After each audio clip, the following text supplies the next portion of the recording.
Buenos nachos, amigos, and welcome to Record Breakers, a music podcast where a group of friends gather together to share music with each other. We each take turns sharing an album and asking each other, "Hey, what you think of this?" And we go, "This is what we think of it." It's kind of fun time. I'm Petey Rave, and I'm here to remind you: always wear sunscreen. Man, I'm like all sunburned. You went to the baseball game. I forgot. I forgot to wear sunscreen. I failed us. That's a rookie mistake, Pedro. Come on now. I know. I was excited about baseball, but you know what? No matter what, you gotta do your due diligence. And your due diligence, exactly. Toodaloo. Thanks for listening. Play the music, Petey. We're out. Here with me is my trio, my team, my squad. We've got David Majors. Hello, everybody. Just to remind you all to disregard the constabulary. Mm-hmm. And we've got Drew. Baz Luhrmann reference is still fucking. Yeah, that's a good thing. We're here to talk about music today, of course, as we always do. And we're here to talk about an album. And the album has been chosen by me. I chose an album. I kind of just decided to go with a cookie down just a meatball down the middle, as far as like our demographic and our music taste. And I decided to just bring in the second album in, like, I guess you were going to call the mid 2000s Doom trilogy. The second album that we've done on this show, in that trilogy. Both of those are going in opposite orders. But we'll eventually go back to the first album, which will be our third album. We're talking about MF Doom's, remember, all caps, MF Doom, and the album Food. And I have a very embarrassing confession that I either, because I didn't really think about it, I found myself realizing by the amount of M's and that just recently that food is an anagram for MF Doom. Petey. I want to give myself. Petey, get your head in the game, man. Come on now. I want to give myself the credit that it was just a didn't think about it thing, but no, it was just, I don't know. Also, but I thought Phoenix I'd bare Down my heart. Is feathers. I don't. Yeah, exactly. But yeah, let's talk about let's instead of expectations, let's talk about our memories. What are you? I'll start with you, David. What are your like memories? What were your memories of like MF Doom, and maybe this album, or maybe anything tangentially? Well, Petey, my memories of MF Doom mostly consist of word of mouth, because during this time period, MF Doom was just not in my musical periphery at all. In passing, I'd heard of him, various avenues and venues, and I decided to check him out every now and again. And the whole persona, mystique, the things that make Doom who he was all very interesting. And I was definitely interested in hearing this album. Put on your goddamn shirt. We talked about this before the show, people. I promise we talked about this before the show. Drew, I need a shirt that explains my dislike of authority and police in general. The fun part is I only pulled the camera up for the stream and recording feed, but not to you guys, so you guys got to watch me take my shirt off. I had the call in the background, so I didn't know it was happening until David said, "And your shirt is off," and I was like, "Well, I'm missing something." We are live on the internet. I flipped the camera up for the feed, just not for you guys. Mainly because it's a second camera, and I forgot. But I switched the shirt because I forgot. We strongly dislike the police and we disregard the constabulary. Exactly. And Drew, what are your memories of MF Doom and this album?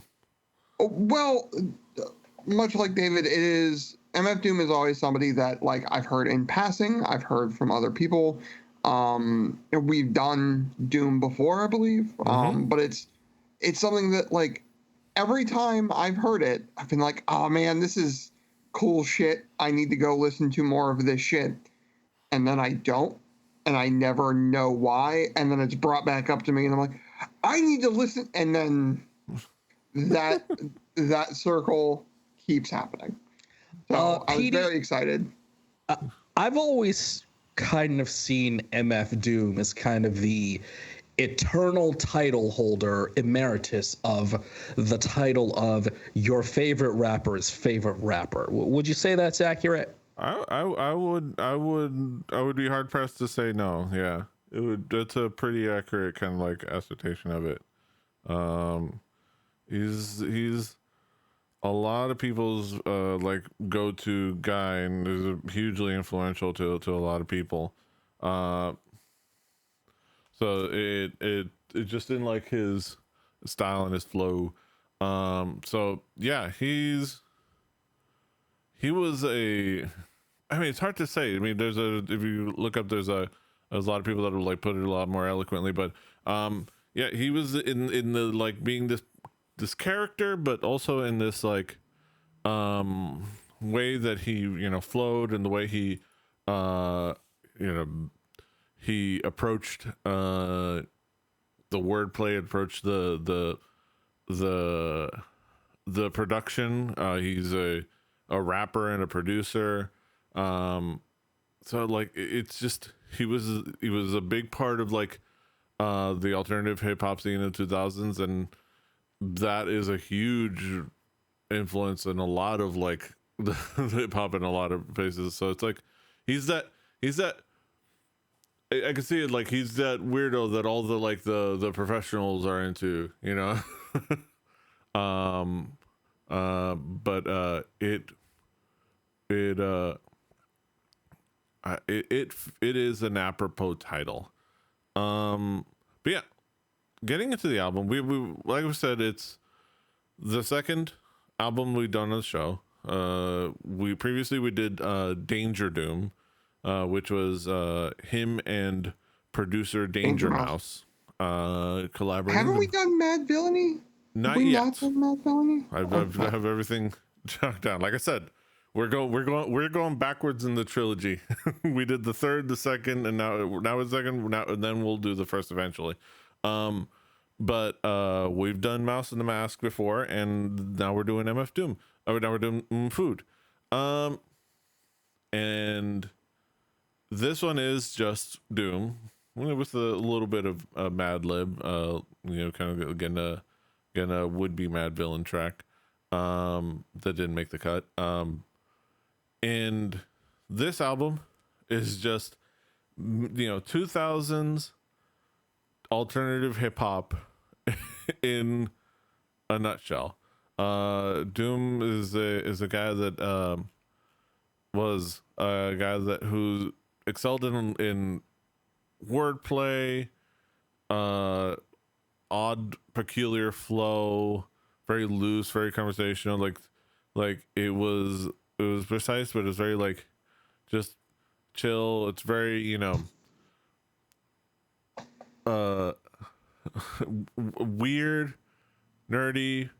There are almost, I think actually this album, there's like almost no hooks on this album, and that's going to be one of the characteristics of like that style back then, where it's just like no hooks, just here's a 16, maybe a little instrumental break, and here's another like 16. Like it's just it's just here's just a bunch of rhymes like fuck your hooks unless there was like a pressing need for one.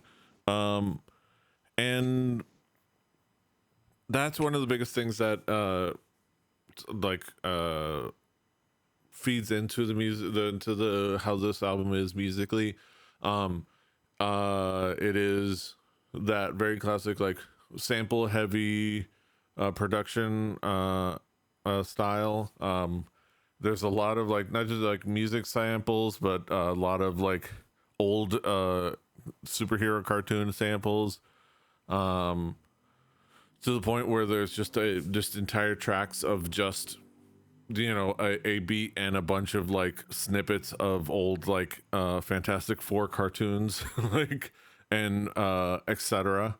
And I believe it literally just goes into this entire plot. The samples, the cartoon samples go through an entire plot of a random like Fantastic Four cartoon with Doom using his mind control rays to get the world leaders to all name him supreme leader of the world. And it's like a whole little fun plot that you can follow it as an album. And this is, man, remember albums? this is an album.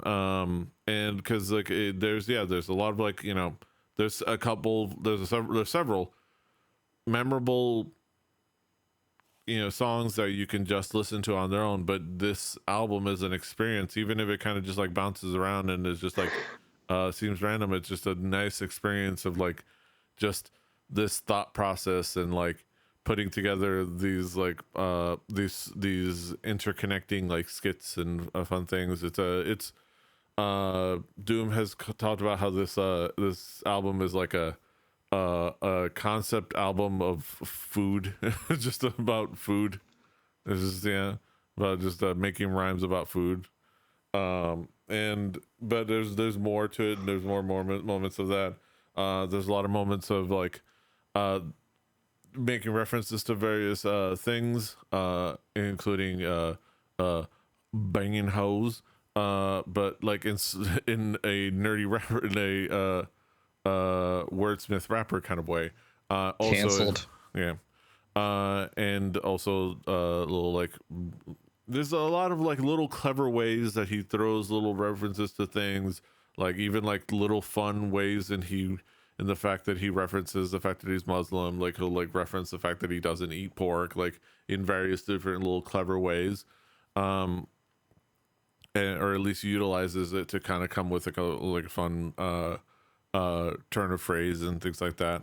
And then like the production is really fun. The wordsmithing is fun. There's some great guest spots, and it is Doom is King is like he does a lot of great like multi-syllabic rapping and fun stuff. Let's talk to you guys what you guys caught on this. David, how would you describe this album musically? Petey, you just ran through the whole damn thing.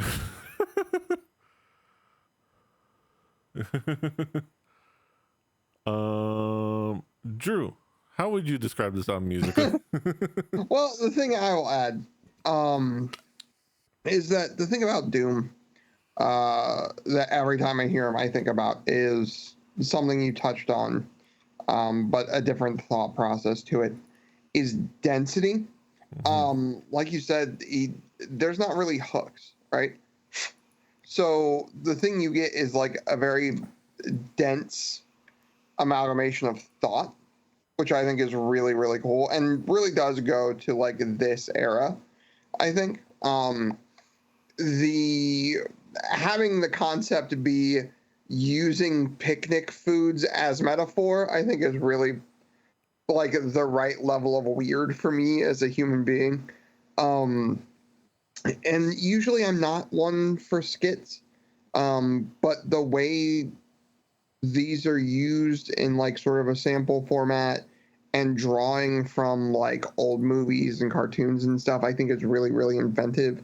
Like you said, there's a lot of influence to it, or a lot of influence from like this album and the albums that Doom made around this time, ones we've mentioned, right, can still be heard in a lot, whether you're studying with Lo-Fi Girl or like you have like other rappers that are doing sort of stuff where that production sort of sensibility, I think, is still very, very much in play in a lot of places, and I think that's really cool.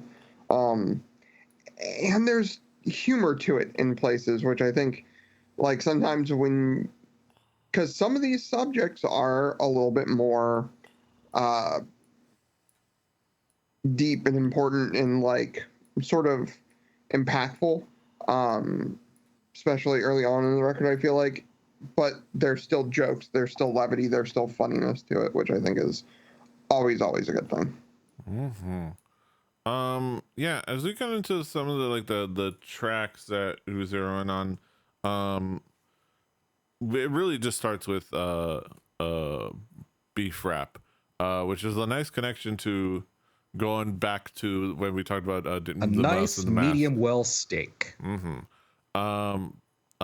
Which if you're following along in the direction we're going, you'll remember beef rap, at least the beginning, being rapped by Meatwad in a precursor to one of the tracks on the Mouse and the Masks, which is a great little moment. But it was in there a reference back to this album, and it is a really nice like intro to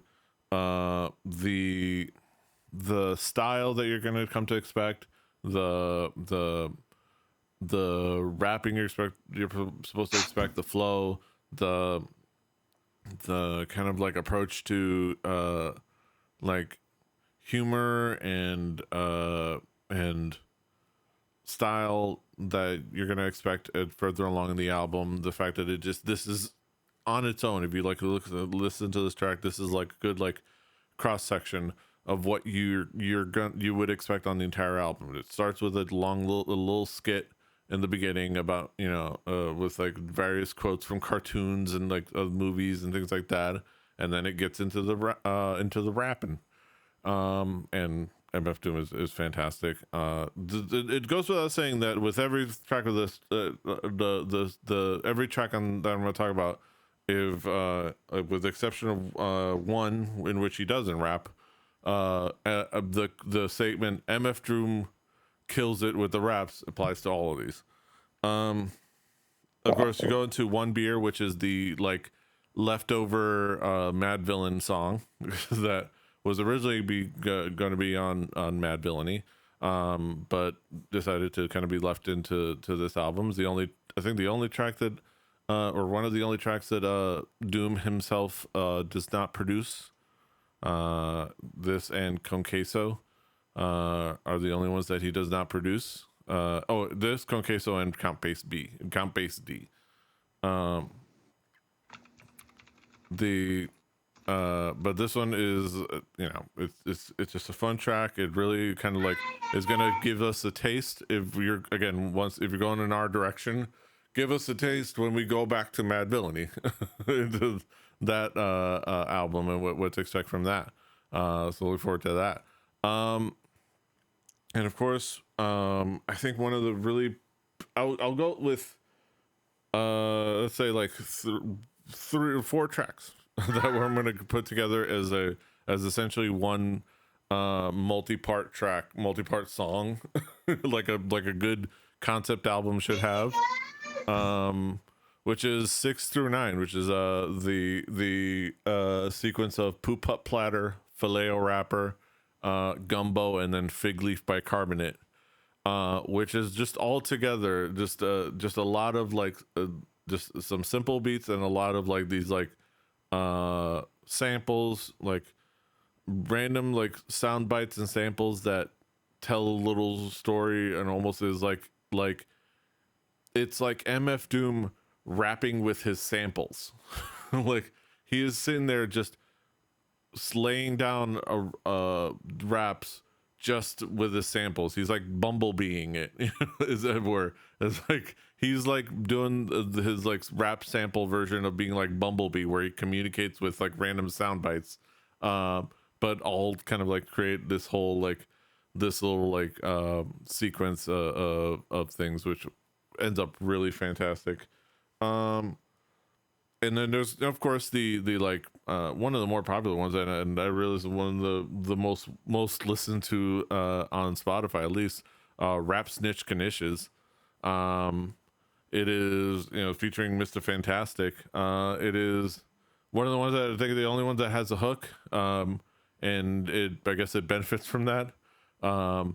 It is a nice little like call out to people who just telling on themselves. And it's, you know, honestly still fitting to this day. It's a lot of great flow, a lot of great, you know, Mr. Fantastic features well in this, and it's pretty fantastic. And also Guinness's, which features it's credited as Angelica, but if you're looking up the artist, she's still out there, hasn't produced a lot of music, but she's a New York rapper. She goes by Starr, Stahrr. And Starr. Yeah. But keep that name in mind. Who knows? That she might come up in the future. I don't know when, but she might come up in the future. But yeah, David, what would be some of the key tracks for you? Okay. Track number 3, Potholders. The first verse from Count Bass D was the first moment on the album that kind of made me do the lean in meme. Like, okay, now we're getting somewhere. And I really enjoyed that one. Track number 5, Deep Fried Friends, was the first song that I felt like just hit all of the right notes. The beat was good, Doom's flow was good, everything just worked. Track 8, Gumbo. I thought it was an interesting beat that I wished would have been turned into a full song. I felt like a lot of things on this podcast, it was way too short, and I would have loved more. Track 13, Rap Snitch Knishes.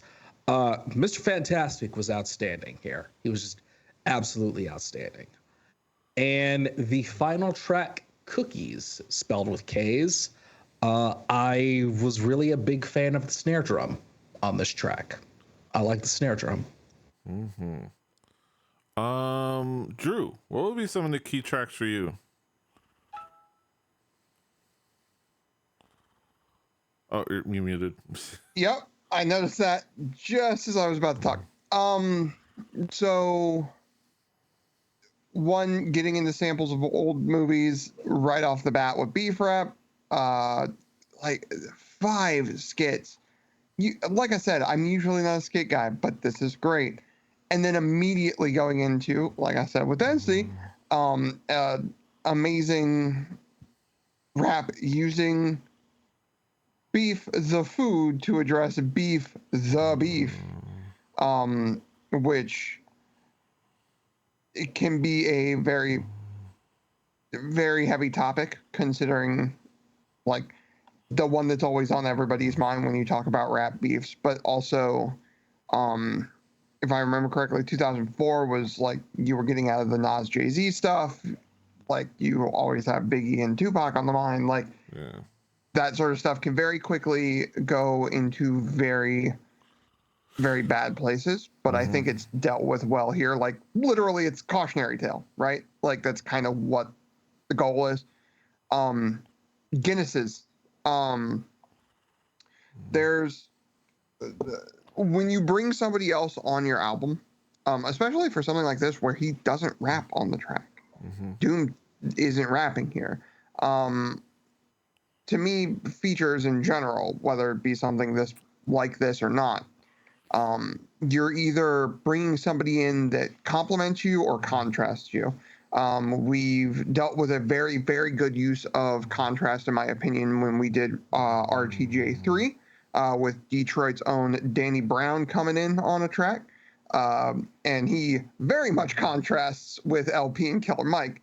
And it's a very like stark delineation, but it adds something neat sonically to the track. Whereas Angelica here, very much with tone and lyrical flow, meshes in very well with what Hello? with what Doom does. And then the first appearance of Mr. Fantastic has to get a mention, which I was looking for a little bit right before we got on the call. Still don't know who this motherfucker is, apparently, after all these years. But that really is kind of part of what makes MF Doom and the whole world building around him is that there's a lot of mystery in that.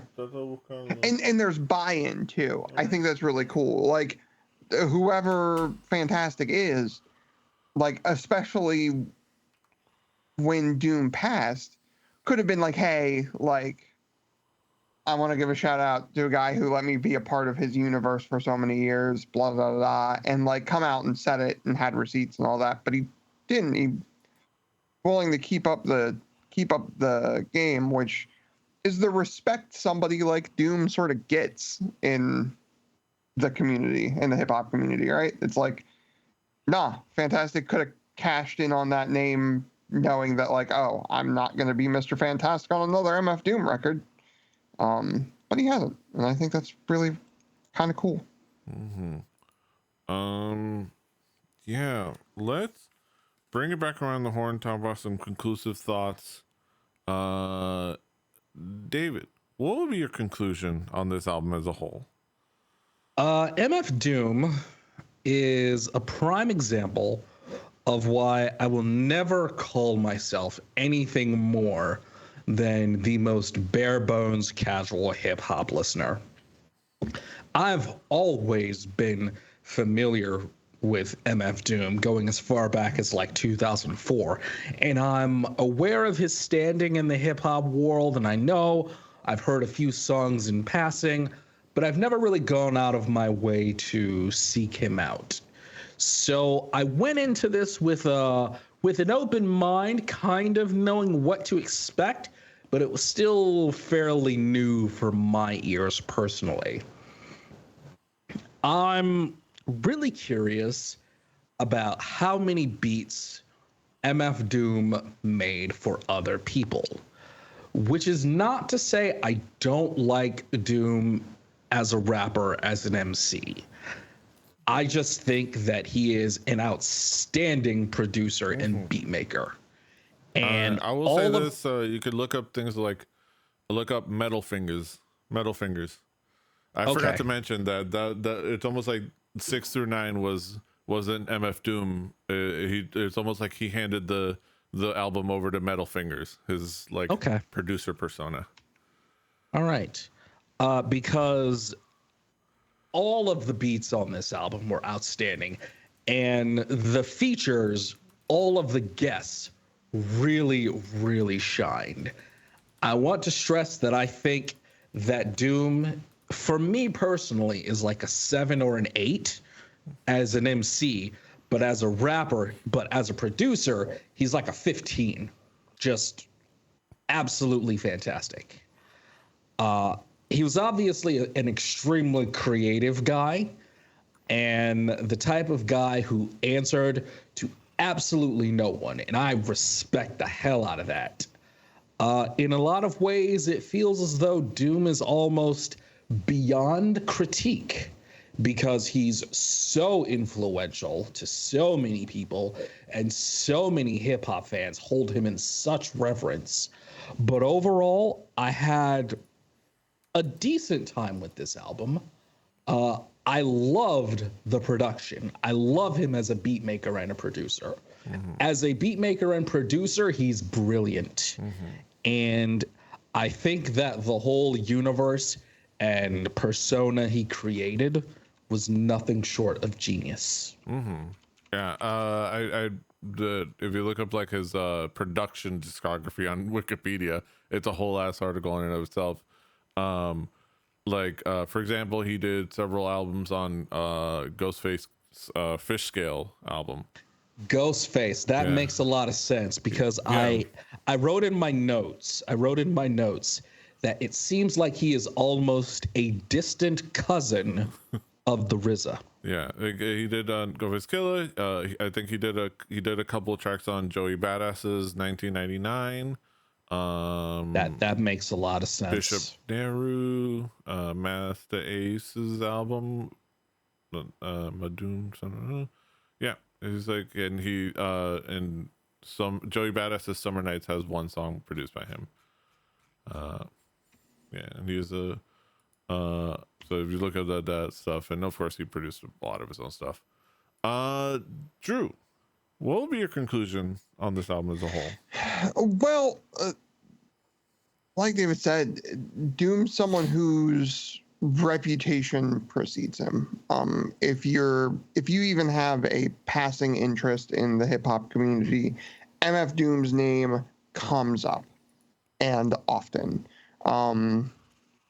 He's your favorite rapper's favorite rapper. There is so much influence behind him, it's hard to put that into words. This album in particular,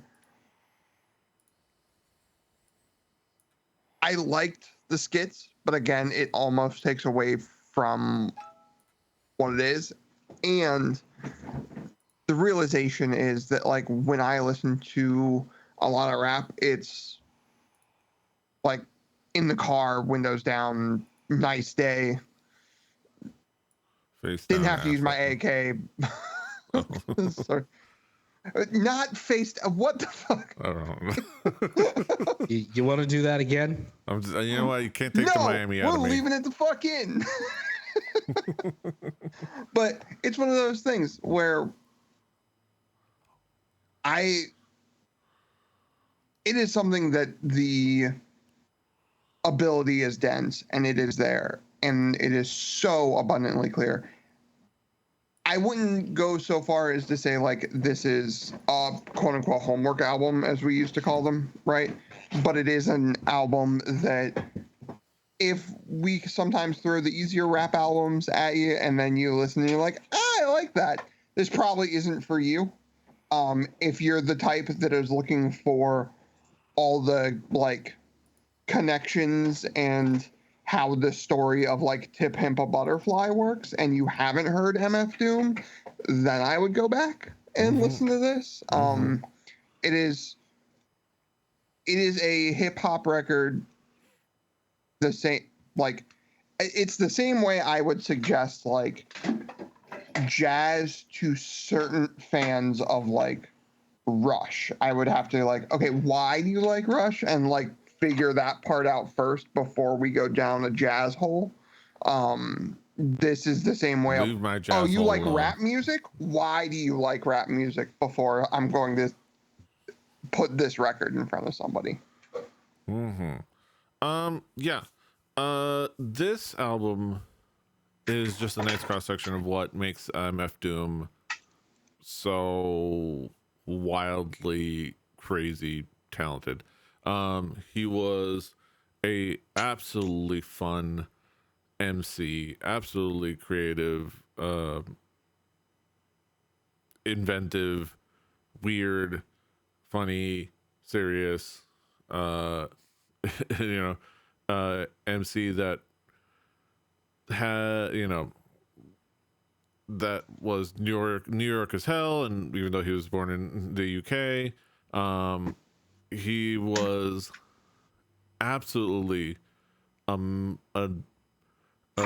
force of his own. He was like no one else really, just as an MC. And then he was also just a killer producer. And so like he could just be, if you had MF Doom on literally on either side of that two-person relationship, you were going to get a great record.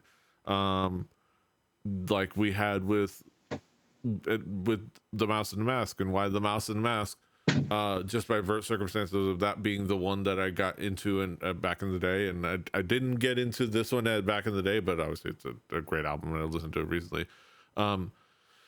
The Mouse and the Mask is one of my favorite albums of all time, period.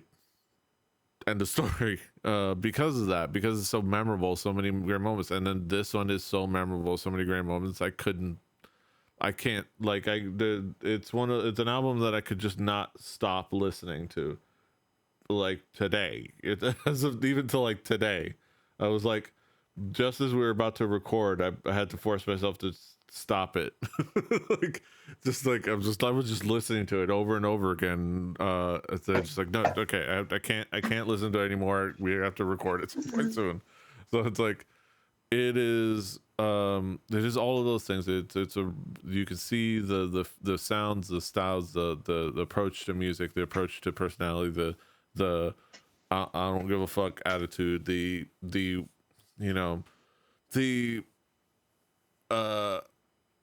persona that he crafted behind the mask. We were gonna talk about he created this persona basically because out of grief. He just out of grief of losing someone, he decided to just put a mask and just do whatever the hell he wants. And that was MF Doom, and he was unstoppable to the end. And he is I love it.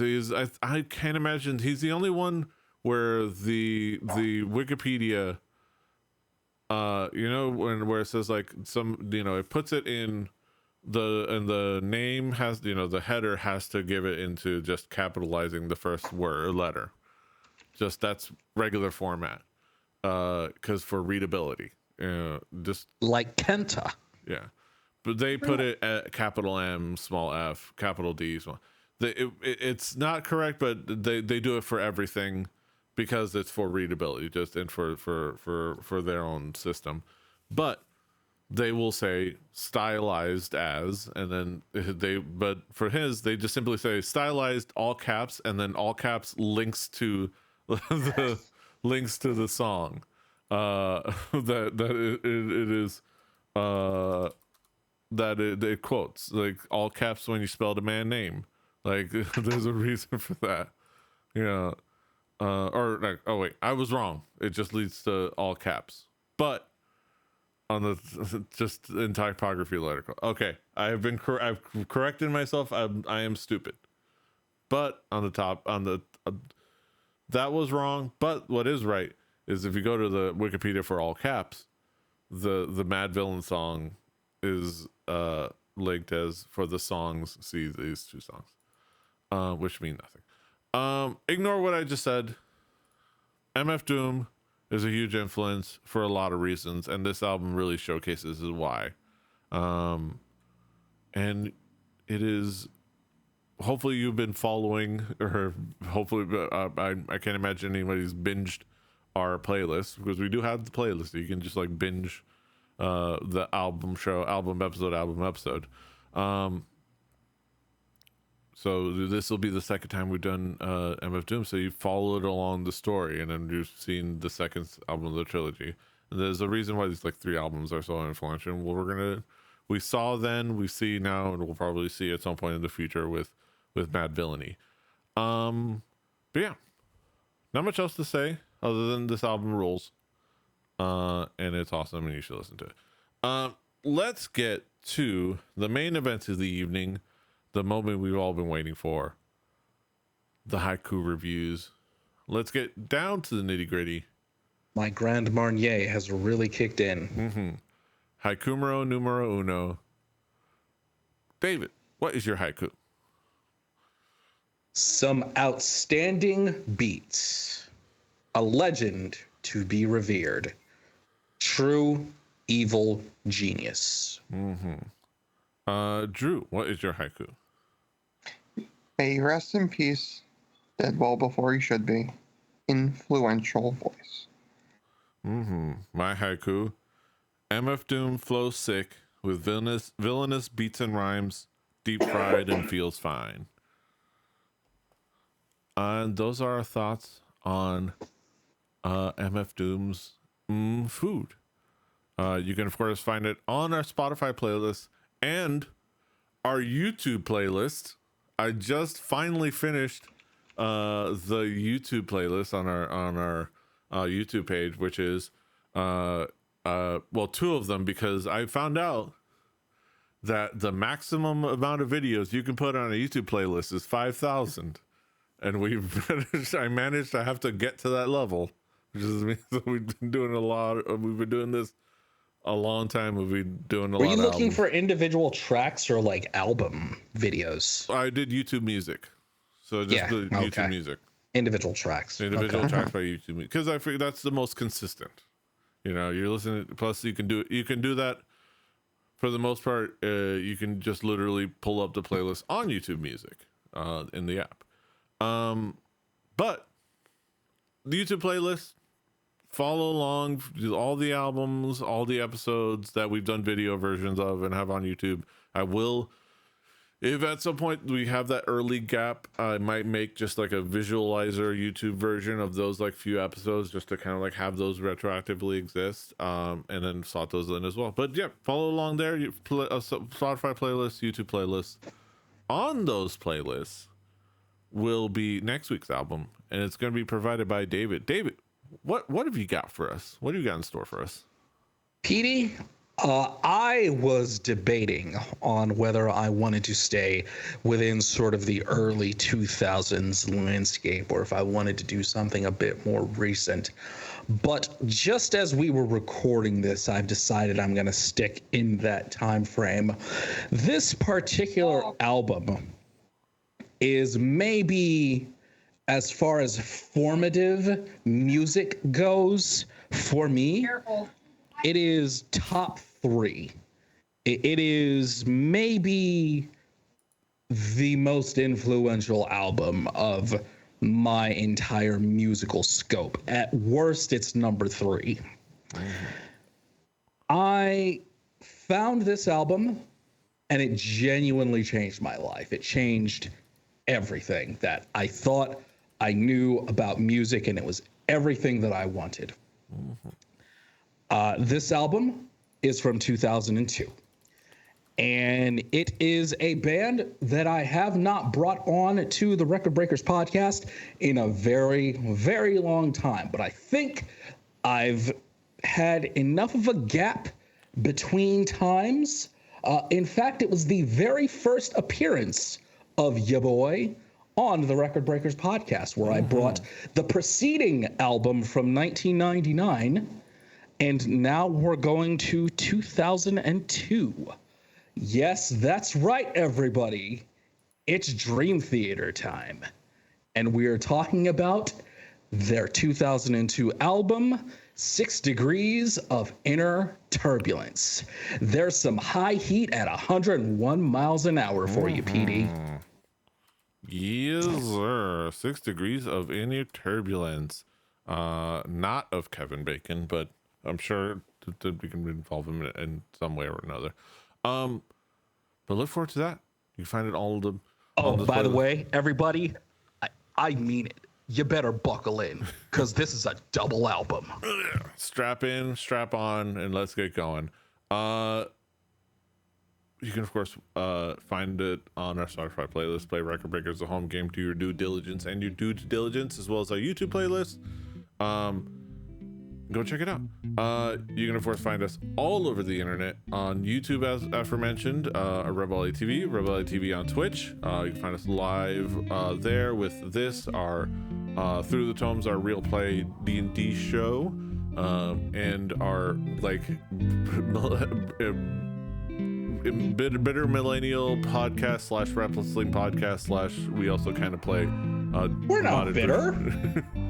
Yeah, you know what? No, we're excited, young, I don't know, optimistic millennial podcast. Yeah, kind of open-minded millennial podcast. Yeah. Open-minded millennial podcast / wrestling podcast playthrough of WWE 2K23 My GM as we're kind of barreling down the backstretch of the season. Go check that out on there. Follow us, like, share, find us where you find podcasts. Where you can still find podcasts, does that as those places dwindle, just keep looking. Just hop over to the next place, or just get the feed on our website, rebelli.net. Like, share, subscribe, do all things. Until next time, hasta los huevos. Toodaloo.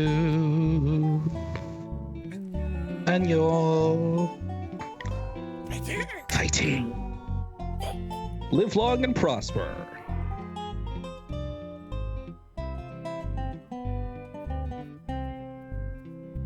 No, Petey. No. You don't do that.